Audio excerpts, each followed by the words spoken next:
Graça e paz, meu amado. O meu desejo é que o amor de Deus se derrame abundantemente sobre a sua vida e a vida da sua família nesse dia. Amado, a juventude é uma das fases mais importantes da vida. Na juventude tomamos decisões, abraçamos princípios de vida, adotamos hábitos que vão moldar toda a nossa existência. Quando fazemos boas escolhas na juventude, essas boas escolhas cooperam para que tenhamos uma vida de excelência diante de Deus e diante da sociedade. Isso pode ser visto de modo muito claro na vida de um rei de Judá, o rei Josias. Aos 8 anos, ele tornou-se rei de Judá. Aos 16 anos, ele iniciou toda uma série de reformas que cooperaram para a vinda de um avivamento espiritual na vida do povo de Judá. Aquele rei, jovem ainda, tornando-se um instrumento nas mãos de Deus para reformar a vida espiritual do povo de Deus, que tanto carecia de uma caminhada abençoada diante do Senhor. Por que isso aconteceu? Eu diria que aconteceu por algumas razões que são bem claras na vida de Josias. Primeiro, porque ele, sendo jovem, buscava a face de Deus. Olha o que fala segundo o livro de Crônicas, capítulo 34, verso de número 3. Pois no 8º ano do seu reinado, sendo ainda jovem, começou a buscar o Deus de seu antepassado Davi. E no 12º ano, começou a purificar Judá e Jerusalém dos altares das colinas, dos postes ídolos e das imagens esculpidas e de fundição. Veja que o texto bíblico não diz que ele buscou a Deus, como se isso fosse apenas um momento. Não. Diz que ele começou a buscar a Deus. Começou a buscar o Deus de seu antepassado Davi. E isso expressa um ato que vai se renovar a cada dia. Um ato que vai a cada dia se manifestar na sua vida. Ele firmou o propósito de buscar a face de Deus. E fez isso durante toda a sua caminhada. Ele viveu buscando o Senhor a cada dia da sua vida para que Deus abençoasse a sua vida. Josias percebeu uma coisa bem simples. A vida só tem sentido quando Deus a abençoa. Assim, ele buscava a face de Deus para ser abençoado pelo Senhor. E o que é maravilhoso é que Deus honrou as orações dele e Deus o abençoou, fazendo dele uma influência benéfica para a vida de todo o seu povo. Mas ainda, diz o texto bíblico, que Josias era fiel a Deus. Lá no livro de 2 Crônicas, capítulo 34, verso 2, nós vamos ler assim: ele fez o que era correto diante do Senhor e seguiu os caminhos de seu antepassado Davi, sem se desviar deles nem para a direita, nem para a esquerda. Josias era fiel aos mandamentos de Deus.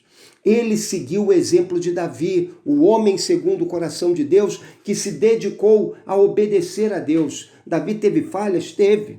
Todos temos.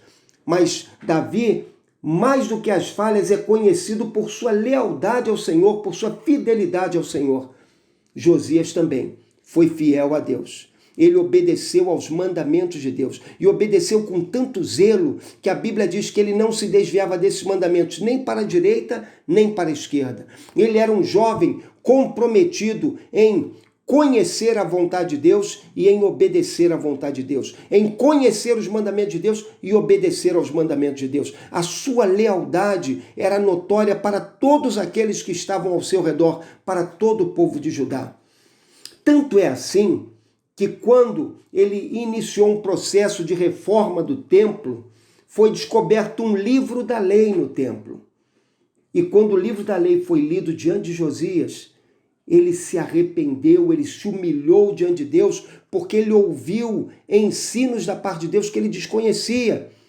E ele então se humilhou diante do Senhor, renovou o seu compromisso com o Senhor, o compromisso do povo com o Senhor, o compromisso de viverem em completa obediência à vontade do Senhor, aos mandamentos do Senhor, e isso porque ele era um homem fiel a Deus.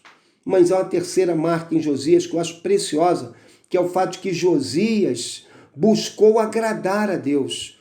Ele buscou agradar a Deus com todos os seus atos, com todas as suas atitudes. Josias não apenas buscava a face de Deus e se comprometia em obedecer aos mandamentos. Não, ele amava a Deus. E ele amava a Deus de tal maneira que ele queria, com a sua vida, glorificar o nome do Senhor, agradar ao Senhor.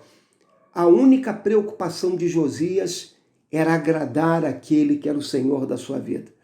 Olha o que fala ainda o verso 2 de 2 Crônicas 34. Ele diz assim: ele fez o que era correto diante do Senhor e seguiu os caminhos do seu antepassado Davi, sem se desviar deles nem para a direita, nem para a esquerda. Ele fez aquilo que era reto diante do Senhor, aquilo que era reto aos olhos de Deus. Ele buscou viver uma vida que era reta aos olhos do Senhor. Ele queria, com a sua vida, glorificar o nome de Deus. Por isso, seu caráter era um caráter reto, ilibado. Mas, além disso, ele queria, com seus atos, adorar a Deus e agradar a Deus. Por isso, Josias fez duas coisas de modo muito preciosas que marcaram a vida dele. Primeiro, ele reformou o templo de Jerusalém, porque ele entendia que o lugar onde o Deus Santo habita deveria estar nas melhores condições possíveis. Assim, ele providenciou para que o templo fosse restaurado e para que o povo pudesse adorar naquele lugar, adorar ao Deus vivo em um lugar que tivesse condições para receber o povo e, sobretudo, para manifestar a glória de Deus. Mas uma segunda coisa, Josias se preocupou em purificar Judá e Israel de toda idolatria. O povo de Deus havia se desviado por caminhos maus. O povo de Deus adorava aos vários ídolos das nações ao seu redor. Havia altares, havia locais de culto, havia imagens de escultura que eram feitas e diante das quais as pessoas se curvavam em adoração, quebrando os mandamentos de Deus, porque Deus disse que o povo deveria adorar somente a Ele. Josias, no seu zelo por adorar e agradar a Deus, ele purificou Judá e Israel desses ídolos. Ele destruiu os ídolos, destruiu os lugares de adoração aos ídolos, destruiu aqueles locais onde o povo se contaminava espiritualmente, onde Deus era desonrado, onde o nome de Deus era ofendido. Tudo para que o nome do Senhor fosse glorificado. Tudo para que as pessoas compreendessem que somente o Deus vivo devia ser honrado, adorado e exaltado pelo seu povo. Meu amado, a vida de Josias foi uma vida cheia de significado. A vida de Josias foi uma vida que marcou as pessoas ao seu redor. E tudo isso começou quando ele tinha 16 anos. Jovem, Deus quer usar a sua vida para abençoar outros. Jovem, Deus quer usar a sua vida para que outras pessoas conheçam a Ele, sejam enriquecidas pela graça dEle. Jovem, Deus quer usar a sua vida para que através de você o nome dEle seja glorificado. Jovem, Deus quer dar sentido, significado, plenitude à tua existência. Volte-se para Deus. Busque a face do Senhor. Agora mesmo, na juventude, se comprometa a servir a Deus, a ser fiel a Deus. Se comprometa a viver fazendo aquilo que agrada a Deus, aquilo que exalta o nome de Deus. Jovem, não desperdice a sua vida, mas ao contrário, coloque-a à disposição do Senhor e viva toda a sua vida para a glória de Deus. Jovem, que Deus te abençoe.